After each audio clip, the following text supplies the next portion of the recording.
The beer tasted flat tonight. I set it down on the worn wooden table and looked across at Derek, who was in the middle of his third drink and second story of the evening. "I'm telling you, Marcus, this place is the real deal," Derek said, leaning forward. "The McCall mansion. Local guys around here won't even talk about it after dark."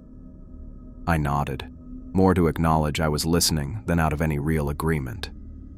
Our weekly meetups at the Rusty Nail had followed this pattern for months now.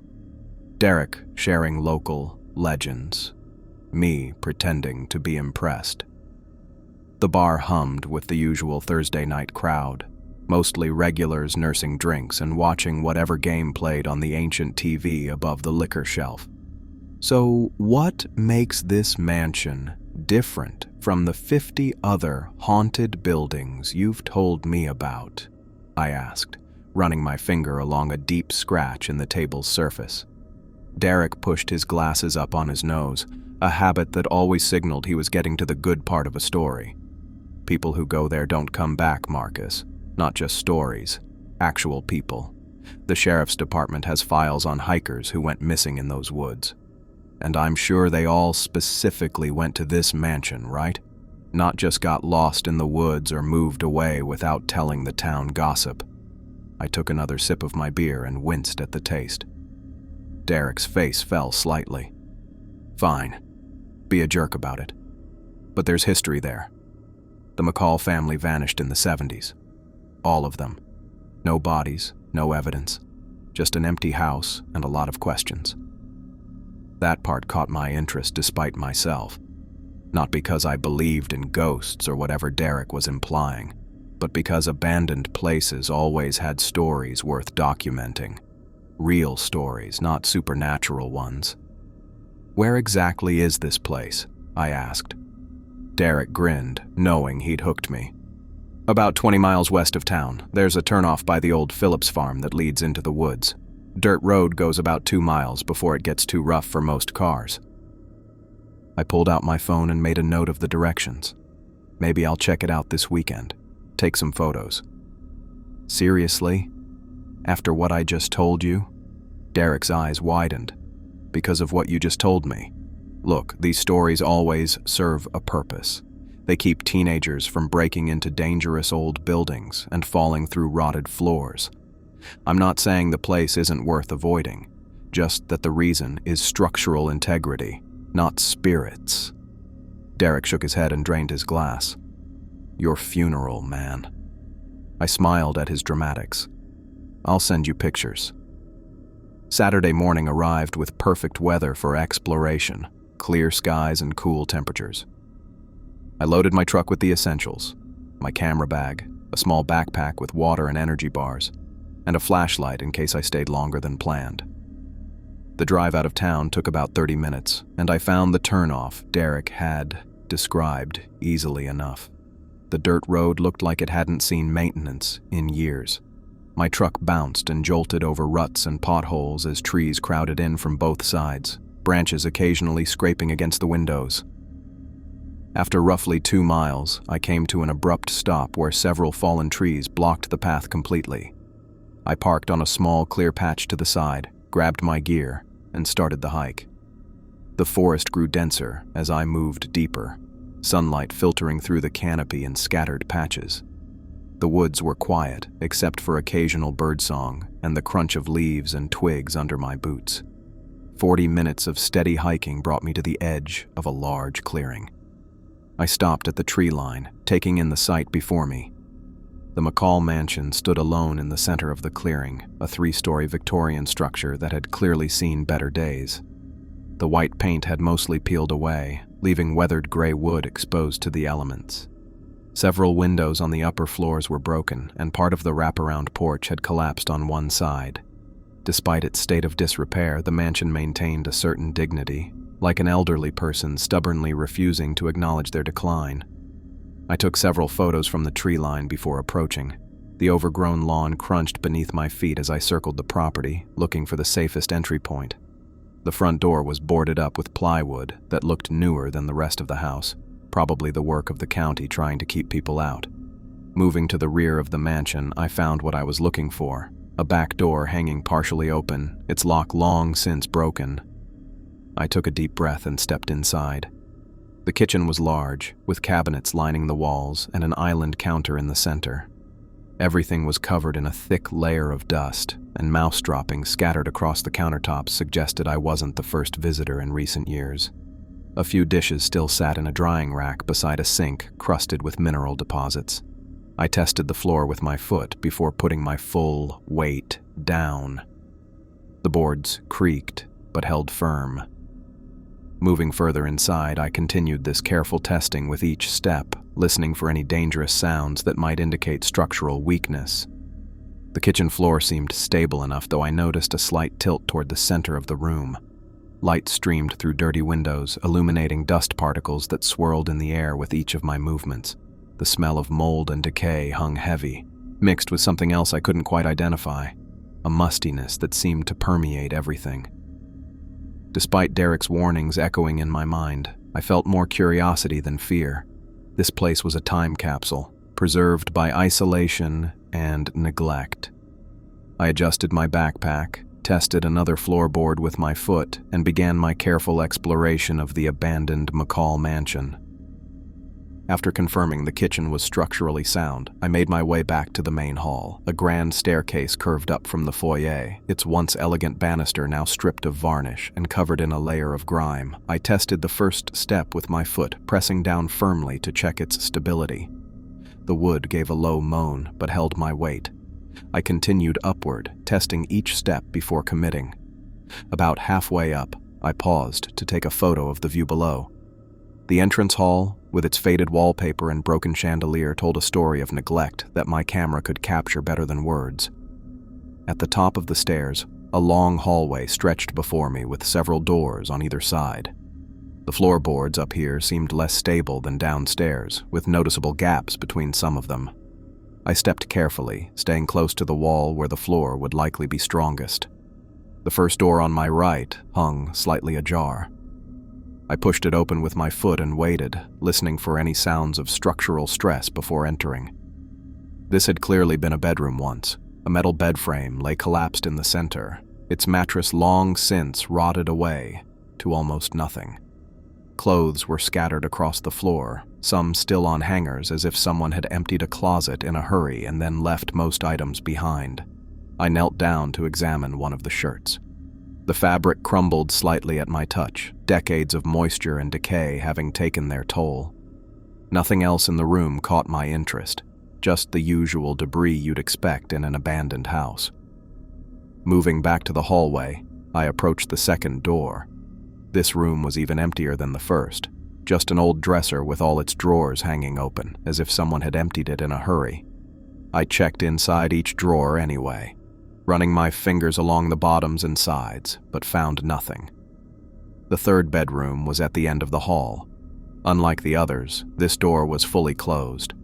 I turned the tarnished brass knob and pushed it open, revealing a room that was somewhat better preserved than the others. A wooden wardrobe stood against the far wall, its doors closed. A desk sat near the window, and an iron bed frame, intact unlike the one in the first room, took up the center space. As I moved around the room, taking photos, something struck me as odd about the proportions. The exterior of the house had suggested this room should be larger than it appeared from the inside. I walked to the wardrobe and examined it more closely. Unlike everything else in the house, it didn't seem quite as settled into place. There were marks on the floor suggesting it had been moved. I set my backpack down and pressed my shoulder against the side of the wardrobe. It was heavy, but moved with steady pressure, revealing what I'd suspected: a small door, about 4 feet tall, built into the wall behind it. "Huh," I said to the empty room, my voice sounding strangely loud after so much silence. The door had no visible lock, just a small metal handle. I crouched down and pulled it open, revealing a narrow passage. I took out my flashlight and shined it inside. The passage extended about 6 feet before opening into what looked like another room. I hesitated briefly. Crawling through tight spaces in abandoned buildings wasn't exactly safe, but curiosity won out. I got down on my hands and knees and began to make my way through. The passage was tight, but not impossibly so. Dust tickled my nose, and I had to fight back a sneeze as I crawled forward. After a few uncomfortable moments, I emerged into what appeared to be a hidden study. Unlike the rest of the house, this room showed less damage from the elements. There was dust everywhere, yes, but no sign of water damage or animal intrusion. It was as if the room had been sealed off from the rest of the house, protected from the worst of the decay. A desk dominated the center of the small space, covered with papers and what looked like hand-drawn diagrams. Bookshelves lined one wall, still filled with volumes whose titles I couldn't make out in the dim light. There was no window in this room, so I kept my flashlight on as I approached the desk. Sitting in the center, as if placed there deliberately, was a leather-bound journal. I picked it up carefully and opened to the first page. Written in neat handwriting were the words, Elizabeth McCall, 1978. My heart beat a little faster. This was exactly the kind of historical artifact I loved finding, a first-hand account from someone who had lived here. I flipped through a few pages, noting the meticulous handwriting and regular entries. This wasn't just a few scattered thoughts, it was a comprehensive diary. I put the journal into my backpack, planning to read it properly once I got home. Turning my attention back to the desk, I pulled open the top drawer. Inside were several photographs, the colors faded but still visible. I picked them up and examined them one by one.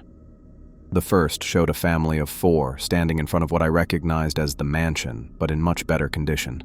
The second was a more formal portrait. A stern-looking man in a suit, a woman with carefully styled hair, a teenage boy who looked uncomfortable in formal clothes, and a young woman about 20 years old with a serious expression. I turned the photos over. On the back of the family portrait, someone had written in the same neat handwriting as the journal, Thomas, Margaret, Elizabeth, and Richard McCall, Christmas 1977. So these were the McCalls, the family Derek had told me about, the family that had supposedly vanished without a trace.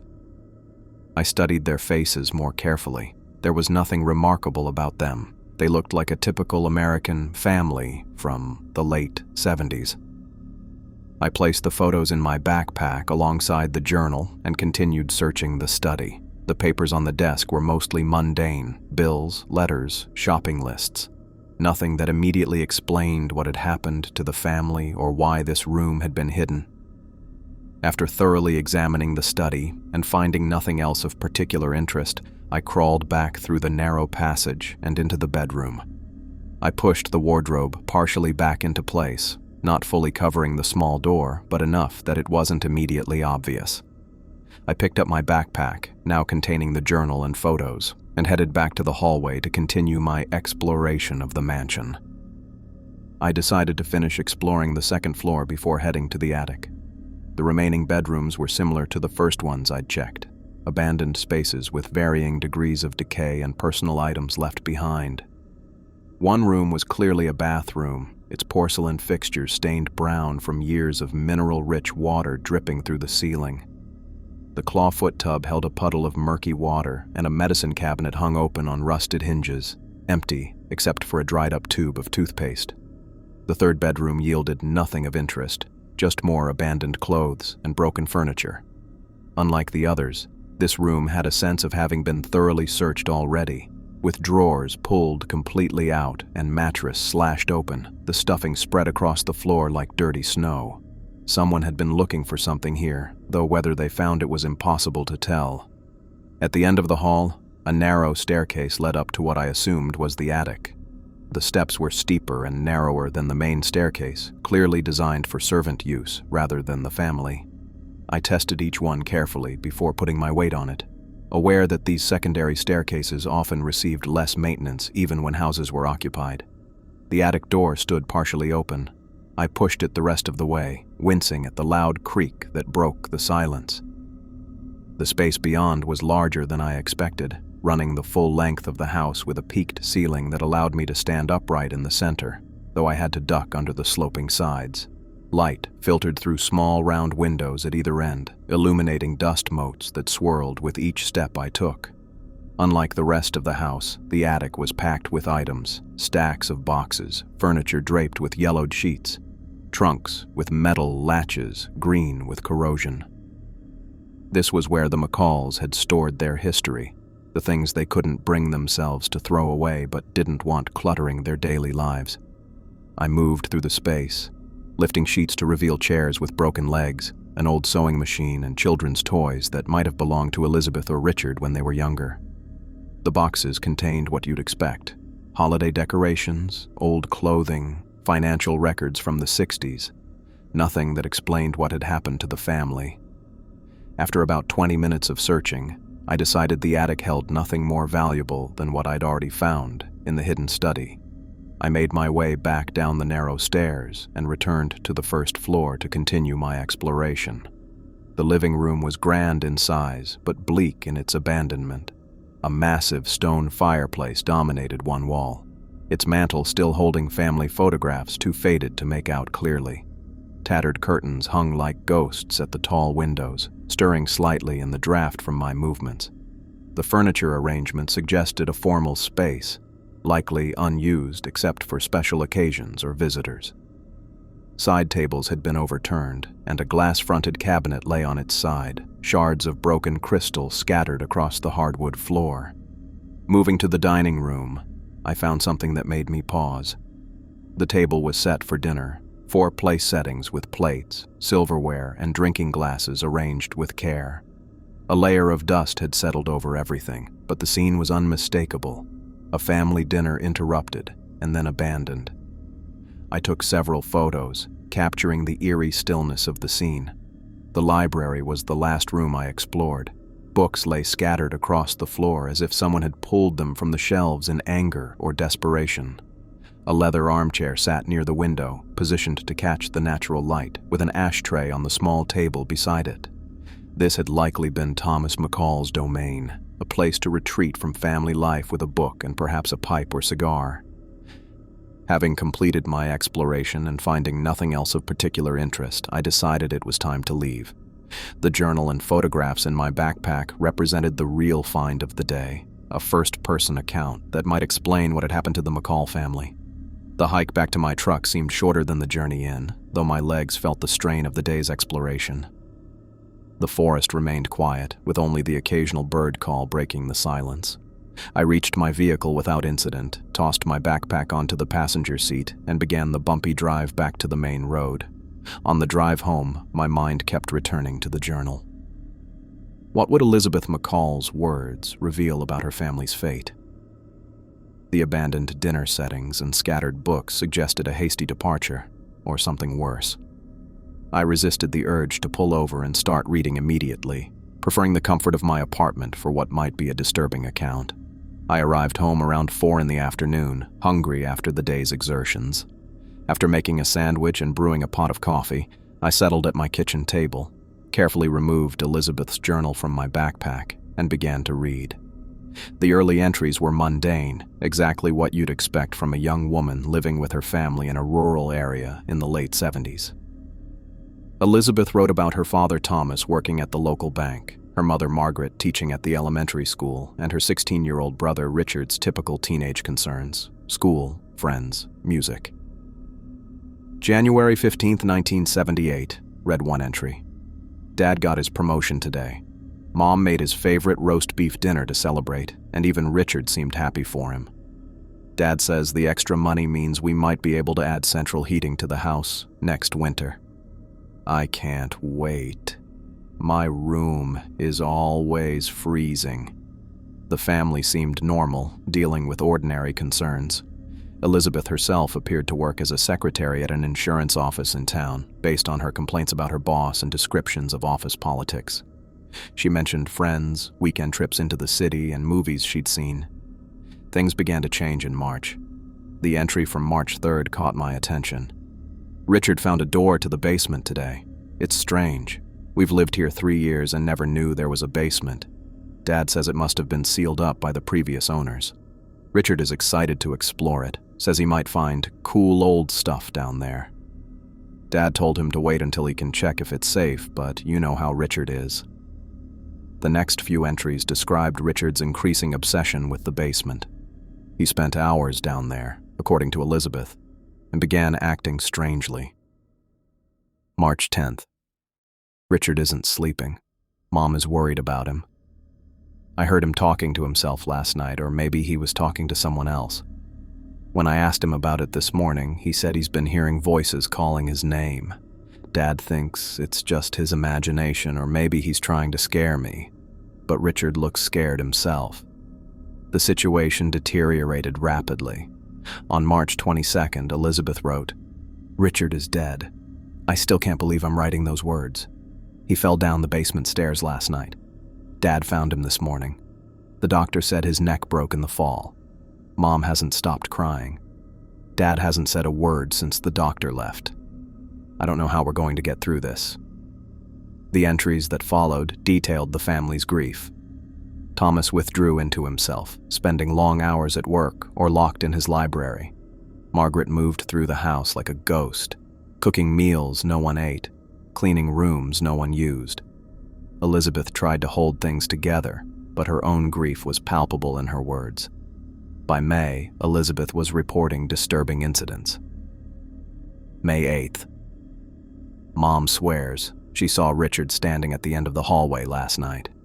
Dad told her it was just her imagination, that grief plays tricks on the mind. But I saw something too, 2 nights ago. A shadow in Richard's doorway, gone when I turned on the light. I sipped my coffee, now cold, as I continued reading. The journal painted a picture of a family unraveling after tragedy, each member coping in their own way, or failing to cope.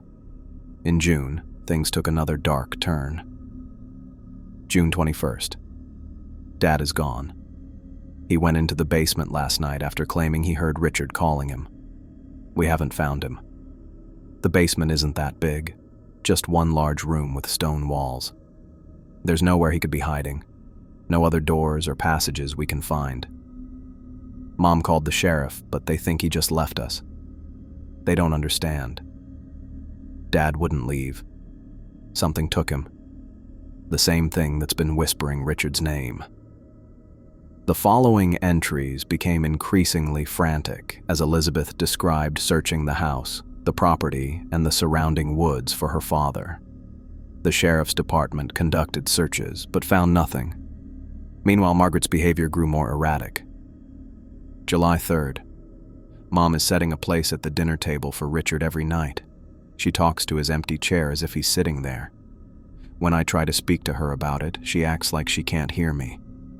Last night I found her in the basement, sitting on the floor, having a conversation with empty air.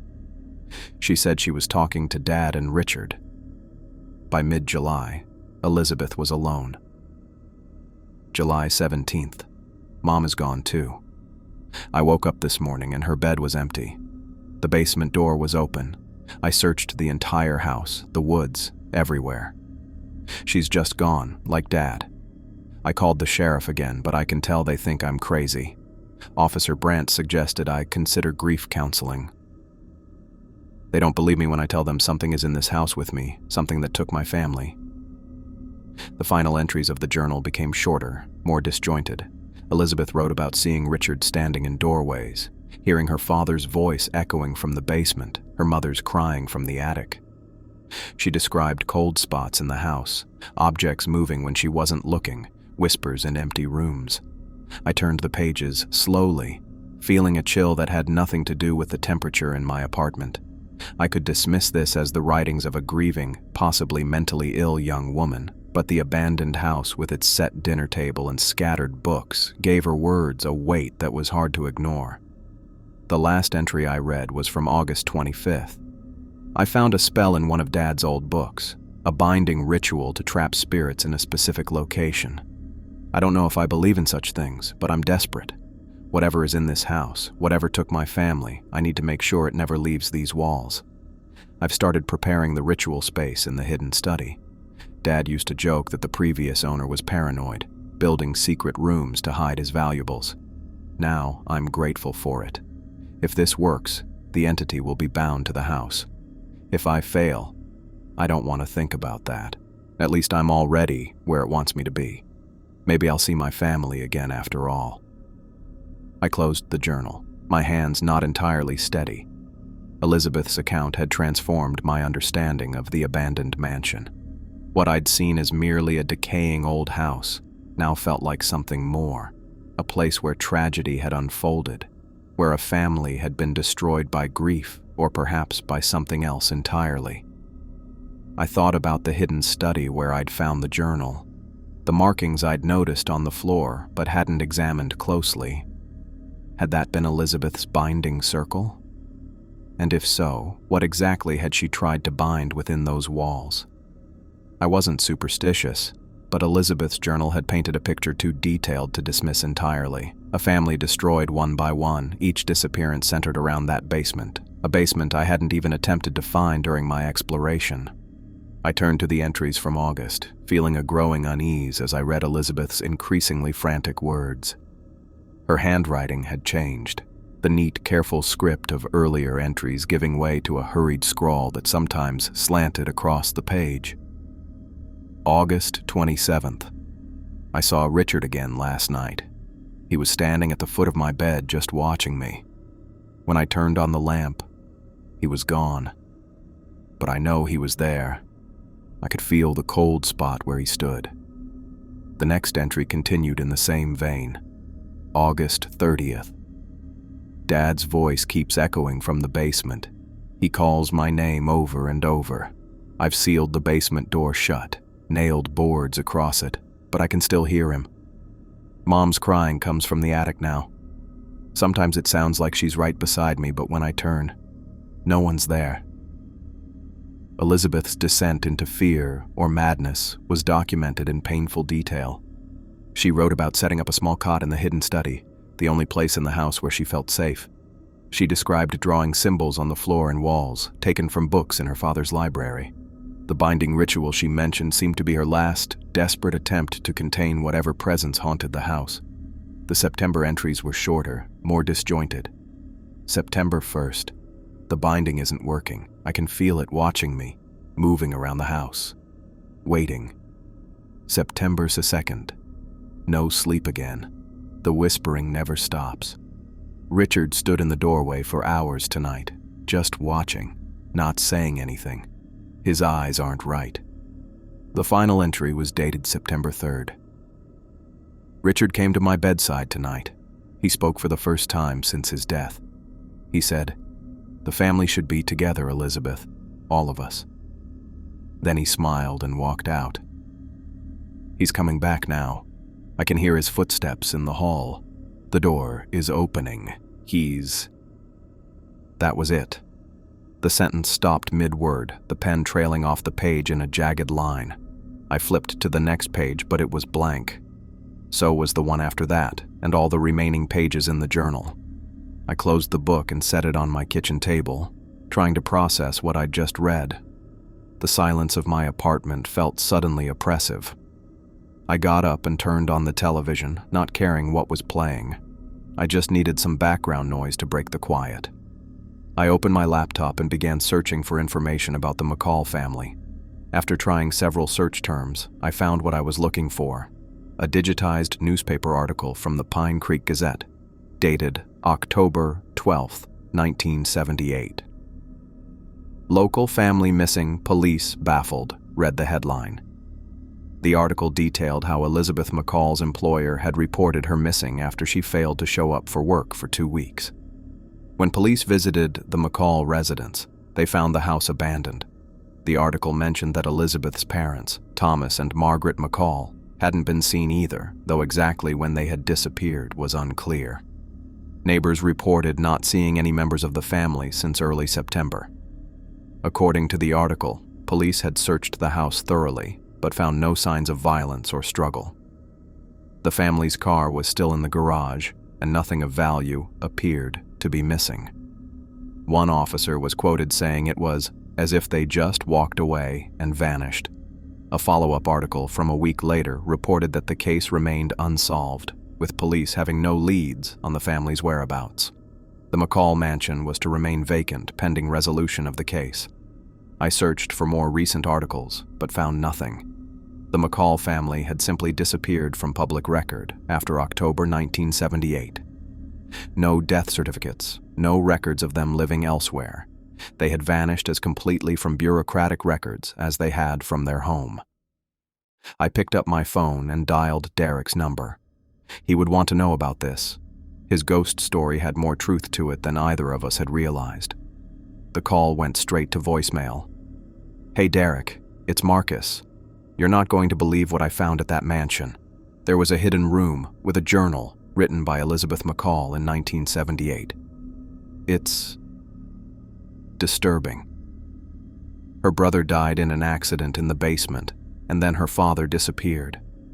Her mother vanished next, and the journal ends with Elizabeth writing about seeing her dead brother in the house before it cuts off mid-sentence. I found a newspaper article that confirms the whole family disappeared. The police never found them. Call me back when you get this." I hung up and returned to my laptop. Something about the pattern of disappearances struck me as odd. The newspaper had mentioned Thomas and Margaret McCall as Elizabeth's parents, but what about Thomas's parents? Had they owned the house before him? I dug deeper, searching archives of local newspapers from earlier decades. After about an hour, I found what I was looking for, an article from 1952 about the disappearance of James McCall, Thomas's father. According to the article, James had vanished from the mansion without a trace. His wife had reported him missing after he failed to come up from the basement where he'd gone to fix a water pipe. Police had searched the house and surrounding woods, but found nothing. The article mentioned that Thomas, then 22, had taken over his father's business affairs following the disappearance. My heart began beating faster as I continued searching, a suspicion forming in my mind. Sure enough, another article from 1923 reported the disappearance of Walter McCall, Thomas's grandfather, from the same property. Walter had been alone in the house at the time, his wife and son having gone to visit relatives. When they returned, Walter was nowhere to be found. Like the later disappearances, no body was ever discovered, and no explanation was ever given. I leaned back in my chair, trying to process what I'd discovered. The McCall mansion had claimed family members from 3 generations. First Walter in 1923, then James in 1952, and finally Thomas, Margaret, Richard, and Elizabeth in 1978. Whatever was happening in that house, it wasn't new. It was a pattern that spanned decades. The article about Walter's disappearance mentioned he had purchased the property in 1920. Had the previous owners experienced similar tragedies? I searched for earlier records but found nothing online. I would need to visit the county records office to dig deeper into the history of the property. I glanced at the journal sitting on my table. Elizabeth's last written words seemed to take on new meaning with the context of the family's history. Richard telling her the family should be together wasn't just the hallucination of a grieving sister. It was the continuation of whatever had been happening in that house for generations. The idea that something in the mansion had been systematically claiming members of the McCall family was difficult to accept. I wasn't a believer in the supernatural, but the pattern was undeniable. Either the house itself exerted some malign influence on its inhabitants, driving them to harm themselves or each other, or something more inexplicable was at work. I looked again at the photographs I'd taken of the dinner table, set for a meal that was never eaten. Had the McCalls been called away from their dinner by whatever force had claimed the previous generations? And what about the basement Elizabeth mentioned, the place where Richard had died and Thomas had vanished? I hadn't found a basement entrance during my exploration of the house. I tried calling Derek again, wanting to share these new discoveries, but again reached his voicemail. I didn't leave another message. Instead, I organized my notes and the photocopies of the newspaper articles I'd found, creating a timeline of the disappearances. 1923, Walter McCall disappears from the mansion. 1952, James McCall, Walter's son, disappears from the mansion. March 1978, Richard McCall dies in an accident in the basement. June 1978, Thomas McCall, James's son, disappears in the basement. July 1978. Margaret McCall disappears. September 1978. Elizabeth McCall's journal ends abruptly. Looking at the dates, I noticed another pattern. The disappearances seemed to skip a generation until 1978, when the entire remaining family vanished within months of each other. What had changed? What had triggered the acceleration? I reread the portion of Elizabeth's journal where she first mentioned the basement. Richard found a door to the basement today. It's strange. We've lived here 3 years and never knew there was a basement. The basement door had been sealed until Richard discovered it. Had he inadvertently released whatever had been trapped down there? Was that why the entire family had disappeared in rapid succession after decades of only occasional vanishings? I rubbed my eyes, feeling the strain of hours spent reading old newspapers on my laptop screen. The journal sat on my table, its worn leather cover somehow more ominous now that I knew the pattern of disappearances it was part of. Elizabeth's attempt at a binding ritual. Had that been what kept whatever was in the house contained for all these years? Had my removal of the journal somehow broken that binding? I dismissed the thought as quickly as it came. I was letting my imagination run wild, influenced by Elizabeth's writings and Derek's ghost stories. There had to be a rational explanation for the McCall family disappearances. Perhaps the house contained structural hazards that had never been properly documented, sinkholes or hidden wells that had claimed the missing family members. Maybe they had fallen victim to an unidentified serial killer who used the isolated mansion as a hunting ground.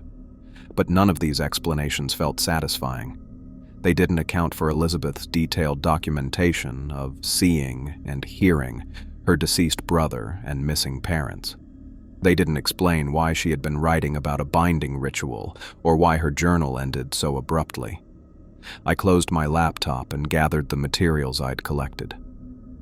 Tomorrow, I would visit the county records office to learn more about the history of the property before the McCalls owned it. For now, though, I needed sleep. The excitement of discovery had kept me going through the afternoon and evening, but exhaustion was catching up with me. As I prepared for bed, I found myself thinking about Elizabeth's final entry again. He's coming back now. I can hear his footsteps in the hall. The door is opening. What had she seen that made her stop writing mid-word? And where had she gone afterward? The police had found no signs of violence in the house, no evidence of what had happened to the family. I tried calling Derek one more time before going to bed, but again reached his voicemail. I would try him again in the morning. Maybe by then I would have found more information about the McCall mansion and the dark pattern that seemed to surround it. I woke with a start, my heart pounding in my chest. The bedroom was dark and still, but something had pulled me from sleep. I lay motionless, straining to hear whatever had disturbed me. At first, there was nothing. Just the ordinary nighttime sounds of my apartment building, the hum of the refrigerator, the occasional creak of settling wood. Then I heard it. My name, whispered so softly I could barely make it out. Marcus. I sat up, fully awake now. The digital clock on my nightstand read 3:17 in the morning. Marcus. The whisper seemed to come from the hallway outside my bedroom.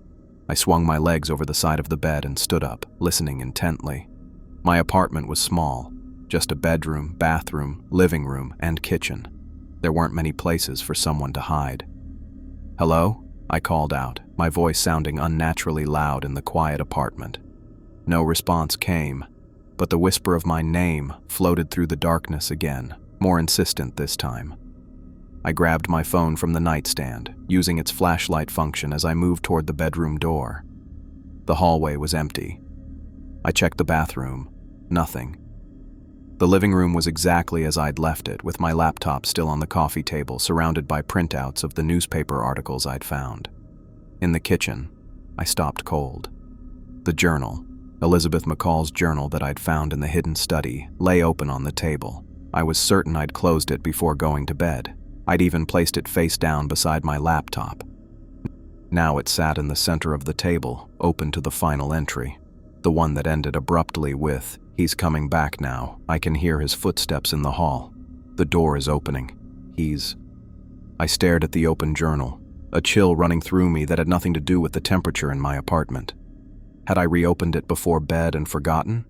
Had it fallen and somehow opened to that specific page? I tried to come up with rational explanations, but none felt convincing. Marcus. The whisper came again, but this time it seemed to emanate from the journal itself. I took a step back, nearly tripping over a chair. This wasn't real. It couldn't be real. I was still half asleep, my mind playing tricks on me after hours spent reading Elizabeth's disturbing account. I grabbed the journal and slammed it shut, shoving it into a kitchen drawer. Whatever was happening, I didn't want to look at those words anymore tonight. The silence that followed was heavy with expectation. I waited, listening for another whisper, but none came. After checking that all the windows were secure and the front door was locked, I returned to bed, though I knew sleep would be impossible now. I lay awake until morning light began filtering through my blinds, my mind racing with thoughts of the McCall family and their strange disappearances. When my alarm finally went off at 7, I got up with relief, grateful for the excuse to start the day. My first thought was to call Derek again. I still needed to share what I'd learned about the generations of disappearances at the mansion.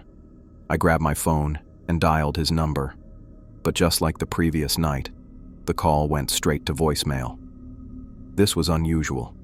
Derek was rarely without his phone, and even when he didn't answer, it would ring several times before going to voicemail. For it to go directly to voicemail meant his phone was either turned off or the battery was dead. Given what I'd experienced during the night and what I'd learned about the McCall mansion, I felt a growing sense of unease. I tried to tell myself I was overreacting, but couldn't shake the worry that something might be wrong. After a quick shower and breakfast, I decided to drive to Derek's apartment. His place was about 15 minutes from mine, in a slightly older building on the other side of town. I'd been there many times for poker nights or to watch games. The drive gave me time to think about how I would explain what I'd found. Derek loved ghost stories and would undoubtedly be thrilled that his haunted mansion tale had turned out to have some truth to it. But I wasn't sure how to explain the journal opening by itself, or the whispers I'd heard in the night. Part of me still believed there had to be a rational explanation. I parked in front of Derek's building and headed up to the 3rd floor. When I reached his door, I knocked firmly and waited. No response came from inside. I knocked again, louder this time, calling his name. Still nothing. I tried the doorknob, expecting it to be locked. To my surprise, it turned easily in my hand. The door swung open, revealing Derek's apartment. "Derek?" I called as I stepped inside. "It's Marcus. You here?" The apartment was silent. The blinds were drawn, leaving the space in a gray half-light. Nothing seemed obviously out of place, no signs of struggle or disturbance. It looked like Derek had simply stepped out and forgotten to lock his door, something completely out of character for him. I moved through the apartment, checking each room. The kitchen was clean except for a coffee mug in the sink. The bathroom showed no signs of recent use. The shower was dry, the towels neatly hung. His bedroom was tidy, the bed made, which was unusual for Derek. He wasn't a messy person, but he rarely made his bed. Back in the living room, I noticed Derek's laptop on the coffee table. Beside it lay his phone. I picked it up, pressing the power button. The screen remained dark. The battery was dead. That explained why my calls had gone straight to voicemail, but it didn't explain why Derek would leave without his phone. In all the years I'd known him, I'd never seen him without it. I plugged his phone into a charger I found on the end table. While waiting for it to power up, I turned my attention to his laptop. I hesitated, feeling like I was invading his privacy, but my concern outweighed my reservations. I opened the laptop, relieved to find it wasn't password protected. The browser was still open to a research page about the McCall mansion. I scrolled through the tabs Derek had open: local history sites, newspaper archives, a forum dedicated to paranormal experiences in the region. He had been researching the mansion extensively, far more deeply than the casual ghost story he'd shared with me at the bar. One document caught my eye, a Word file simply titled McCall Notes. I opened it and began reading.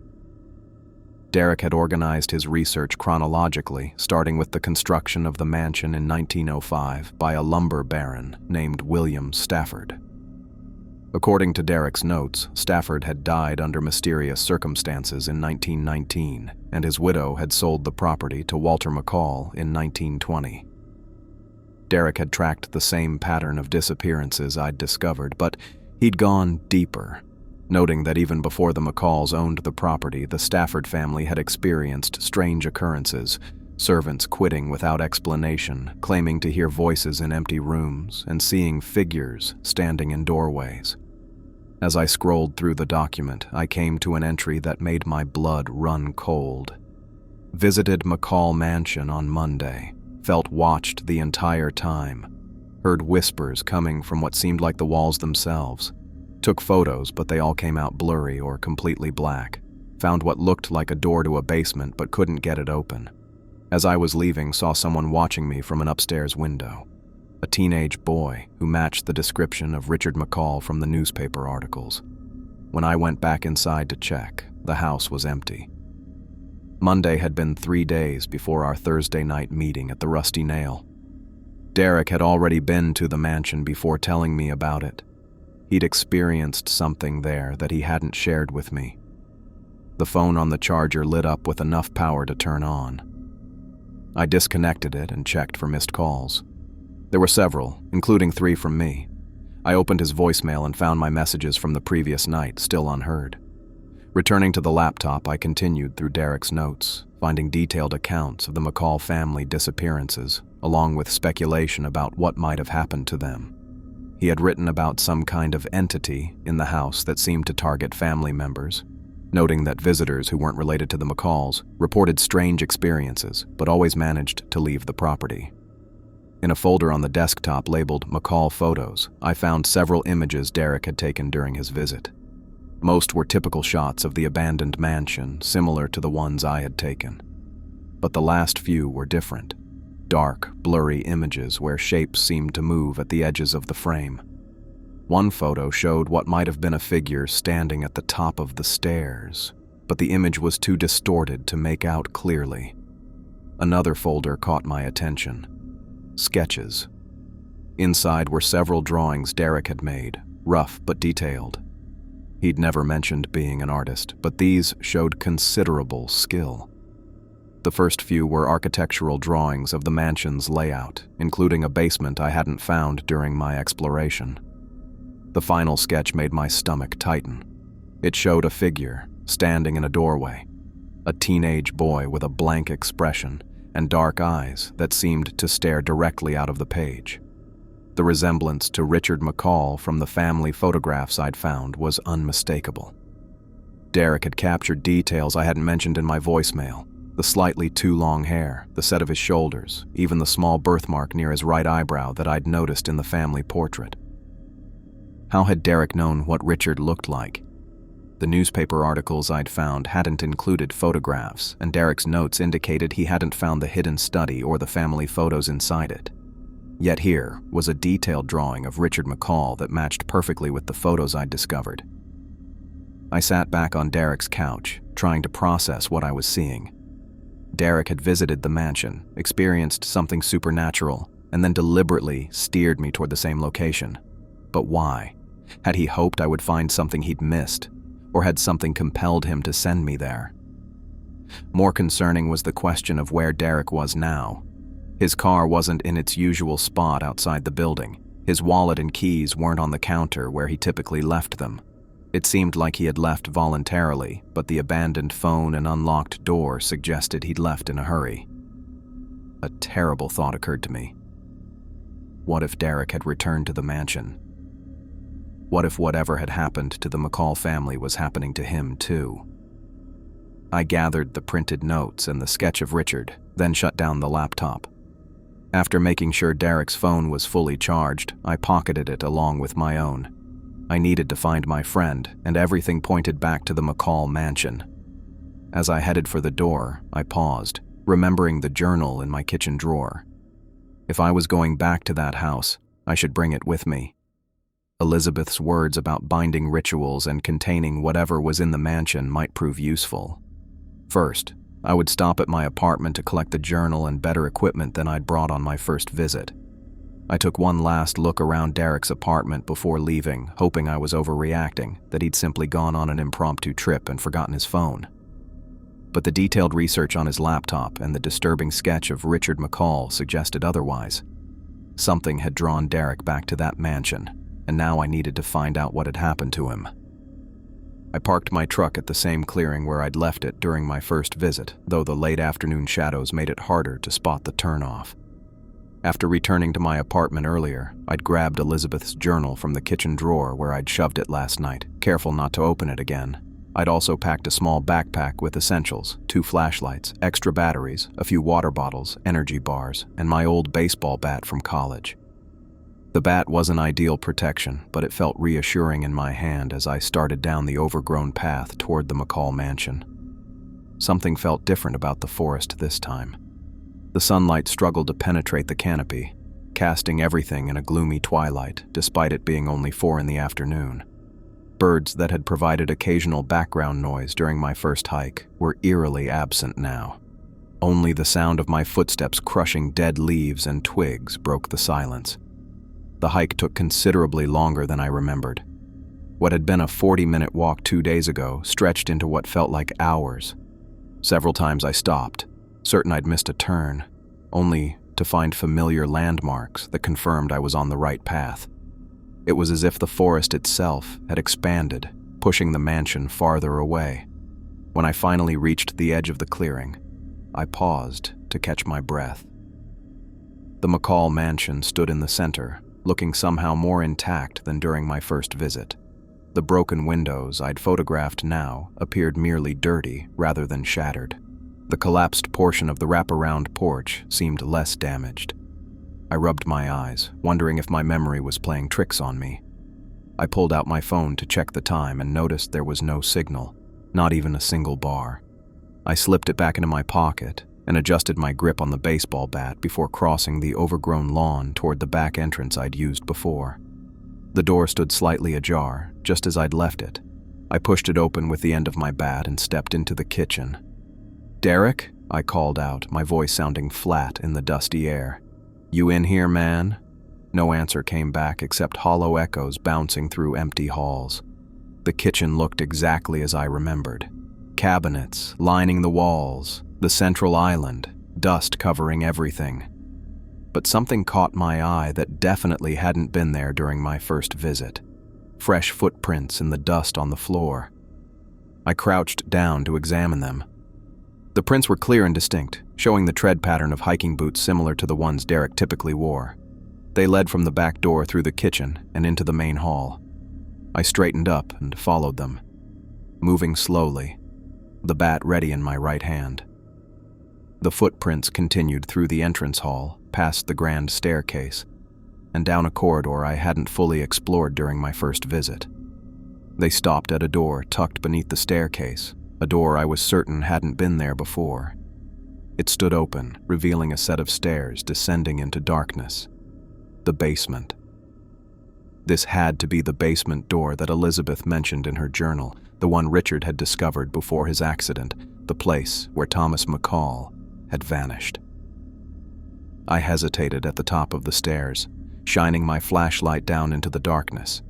The beam illuminated worn wooden steps that disappeared into blackness below. The dust on each step was disturbed, showing that someone, presumably Derek, had gone down recently. "Derek," I called again, louder this time. "You down there?" My voice echoed back at me, distorted and strange. A cold draft flowed up from below, carrying a musty, damp smell mixed with something else I couldn't identify, something that reminded me vaguely of ozone. I took a deep breath and began descending the stairs, testing each step before putting my full weight on it. The wood creaked loudly under my feet, the sound impossibly loud in the silence. My flashlight beam bounced with each step, creating shifting shadows that seemed to move independently of my movements. At the bottom of the stairs, I swept my flashlight around, revealing a vast open space much larger than seemed possible given the dimensions of the house above. The walls were made of rough-hewn stone that glistened with moisture. The floor was packed earth, harder than soil should be, almost like concrete, and in the center of the room, with his back to me, stood Derek. He was perfectly still, facing the far wall, arms hanging loosely at his sides. The beam of my flashlight illuminated him clearly, but he gave no indication that he noticed the light or heard my approach. "Derek," I said, moving cautiously toward him. "It's Marcus. Are you okay?" He didn't respond or move. I circled around to see his face, keeping a few feet between us. What I saw made me stop cold. Derek's eyes were open, but vacant, staring straight ahead at nothing. His face, usually animated and expressive, was completely blank. No recognition flickered when my light shone directly on him. "Derek," I said more firmly, "what's going on? What are you doing here?" Slowly, almost mechanically, he turned his head to look at me. His movements were wrong, too smooth, too controlled. It reminded me of watching a nature documentary where they slow down footage of a predator turning toward the camera. "Marcus," he said, but his voice wasn't right. It sounded layered, as if multiple people were speaking simultaneously through him. "You came." I took an involuntary step backward. "What happened to you?" "Nothing happened to me," Derek replied in that same wrong voice. "I found them, the McCalls. They've been waiting." "Waiting for what?" I asked, gripping the bat tighter. Derek's lips curved into what might have been a smile, but it never reached his eyes. "Waiting for family. Always waiting for family to come home."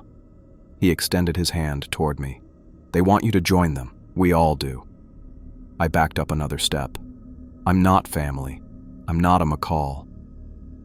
"You brought her words," Derek said, his head tilting at an unnatural angle.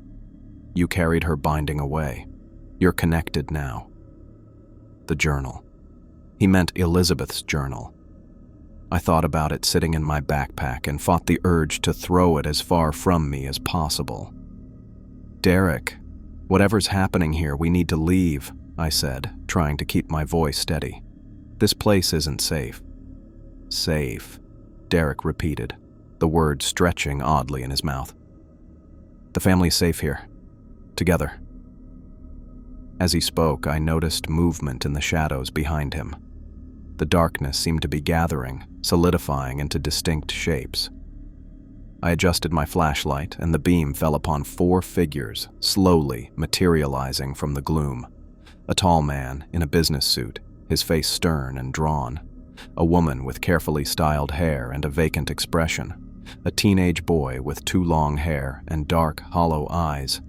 And a young woman with a serious face, her mouth set in a grim line. I recognized them immediately from the photographs I'd found in the hidden study. Thomas, Margaret, Richard, and Elizabeth McCall, the entire family, now standing in the basement where they had all, one by one, disappeared. The figures were less substantial than Derek, translucent in places, their edges blurring into the surrounding darkness. But they were unmistakably there, moving with the same unnatural smoothness as Derek had when he turned. "The McCalls are waiting," Derek said again, and the 4 shapes began drifting toward me, their feet not quite touching the ground. "Join us, Marcus. The family should be together." The teenage boy, Richard, moved ahead of the others, his mouth opening as if to speak. No sound came out, but I could read the words on his lips. The family should be together. I backed toward the stairs, keeping my flashlight trained on the advancing figures. Derek stepped sideways, positioning himself between me and the staircase, my only route of escape. "Derek, move," I said, raising the bat slightly. "I don't want to hurt you." "You can't hurt me," Derek said with that wrong smile. "Not anymore." The McCall family continued their silent approach, their forms becoming more solid with each step. Thomas's eyes were fixed on me with terrible intensity. Margaret's mouth was moving in what might have been a silent song. Elizabeth held out her hands in what could have been either welcome or supplication. And Richard at the front kept mouthing those same words. The family should be together. I took another step back and felt the cold stone wall against my shoulder blades. I was running out of room to retreat, and Derek still blocked the stairs. The McCalls were now only feet away, close enough that I could feel a bone-deep chill radiating from their presence. I stared at the ghostly figures of the McCall family closing in on me, with Derek blocking my only escape route. My back pressed against the cold stone wall of the basement. I had nowhere left to retreat. In desperation, I swung my baseball bat at Derek. "Get out of my way!" I shouted. The bat passed straight through his body as if he were made of smoke. Derek didn't even flinch. He just kept staring at me with that wrong smile and those vacant eyes. "You can't hurt what isn't there anymore," he said in that layered voice. "The family has him now." The implications hit me harder than any physical blow could have. This thing wearing Derek's face wasn't really him anymore. Whatever had happened to the McCalls had happened to my friend too. I made a split-second decision and dove to the side, rolling past Derek and scrambling toward the stairs. As my foot hit the first step, I felt something ice-cold wrap around my ankle. Looking back, I saw pale, translucent hands gripping my legs, Margaret McCall's ghostly fingers digging into my jeans. I kicked wildly, my free foot connecting with nothing but freezing air where her face should have been. The sensation was like plunging my foot into ice water. The shock of it made me gasp, but the grip on my ankle loosened just enough. I yanked my leg free and scrambled up the stairs on all fours, not daring to look back. Behind me, I heard that terrible layered voice. Derek's mouth forming words that weren't his. "You can't leave us, Marcus. The family needs to be whole." I reached the top of the stairs and threw myself through the doorway into the main hall. I slammed the basement door shut just as something heavy crashed against the other side. The impact nearly tore the door from my grip, but I managed to hold it closed. The door shuddered again as something pounded from the other side. I frantically looked around for something to barricade it with. A heavy wooden chair sat against the nearby wall. I grabbed it and wedged it under the doorknob, jamming it at an angle against the floor. The pounding continued, each impact making the chair jump slightly. I didn't know how long it would hold. I ran through the entrance hall toward the back door where I'd entered. When I reached the kitchen and yanked on the handle, the door wouldn't budge. It was as if it had been sealed shut, no longer the broken, easily opened entrance I'd used twice before. "No, no, no," I muttered, pulling harder. The windows were the same, completely sealed. I tried breaking one with my bat, but the glass absorbed the impact without even cracking. This wasn't possible. None of this was possible. The pounding at the basement door grew louder and I heard wood splintering. The chair wouldn't hold much longer. I needed another way out. Then I remembered the hidden study where I'd found Elizabeth's journal. Maybe there was another exit there or something that could help me understand what was happening. I raced back up the grand staircase, taking the steps two at a time. The house felt different now, more alive somehow. The floorboards creaked under my feet, not with age, but with what sounded almost like sighs. The wallpaper seemed to pulse slightly, as if breathing. When I reached the bedroom with the wardrobe, I found the furniture had already been moved aside, revealing the small door that led to the hidden passage. It was waiting for me. I dropped to my hands and knees and crawled through, emerging into the study where I'd found Elizabeth's journal. The room looked exactly as I remembered it, except for one crucial difference: the floor. In the center of the room, partially hidden by the desk, was a large circle drawn directly onto the wooden floor. Strange symbols lined its circumference, connected by lines that formed an intricate pattern within the circle itself. I recognized some of the symbols from Derek's research notes. They matched his sketches exactly. This had to be Elizabeth's binding circle, the ritual she mentioned in her final journal entries. She'd tried to bind whatever entity lived in the house, to keep it from leaving. But I'd removed the journal from the house. Had that weakened the binding somehow? From downstairs came the sound of wood shattering as the basement door finally gave way. Heavy footsteps started up the grand staircase. I had no time left. I pulled out my pocket knife and dropped to my knees beside the circle. My hand shook as I pressed the blade to the wooden floor and began scratching through one of the symbols, breaking the line of the circle. The effect was immediate.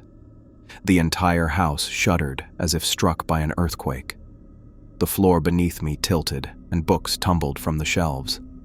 I scratched through another symbol and another, working my way around the circle as fast as I could. With each broken symbol, the house's reaction grew more violent.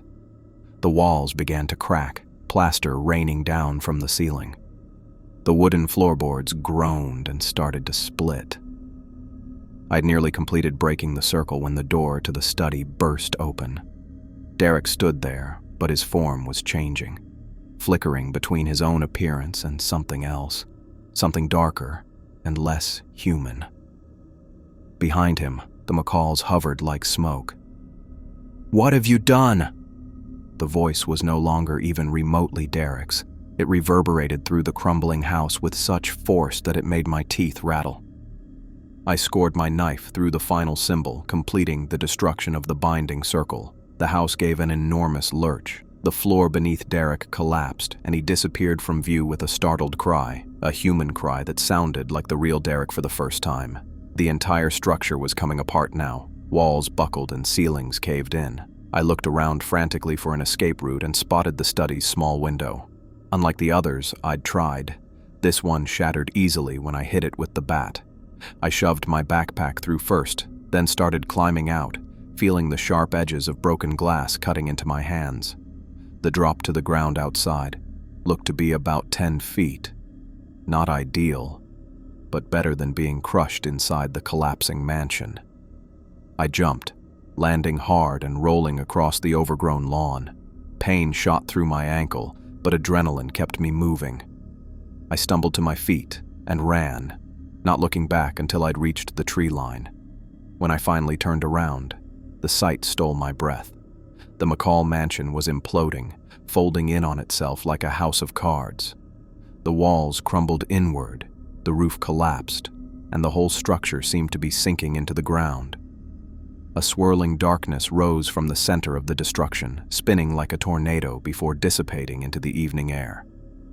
In less than a minute, the entire mansion had disappeared, leaving nothing but a bare patch of earth where it had stood. I remembered Derek's human cry as the floor collapsed beneath him. He had to be somewhere. I circled the clearing, calling his name, searching for any sign of him. At the far edge of the property, where the overgrown lawn met the forest, I found him. Derek lay face down in the grass, unmoving. I ran to him, terrified of what I might find. I rolled him over gently. His face was pale but unmarked. No visible injuries. I pressed my fingers to his neck and felt a steady pulse. He was alive, just unconscious. "Derek," I said, shaking him gently. "Derek, can you hear me?" His eyelids fluttered but didn't open. I couldn't leave him here. I hoisted him up in a fireman's carry, staggering under his weight. The hike back to my truck would be difficult with him on my shoulders, but I had no choice. I took one last look at the clearing where the mansion had stood. There was absolutely nothing left. No foundation, no debris, not a single brick or board to show that a house had ever existed there. It was as if the McCall mansion had never been built at all. With Derek on my shoulders and Elizabeth's journal still in my backpack, I began the long walk back through the forest to my truck. The woods seemed normal now. Birds called in the trees, and sunlight filtered through the leaves. The oppressive feeling that had accompanied my hike in was gone. I didn't know what had happened to the McCalls or what had briefly taken control of Derek. I didn't know if breaking the binding circle had destroyed the entity or simply released it, but I knew one thing for certain. The mansion was gone, and with it, whatever presence had been trapped inside for all these years.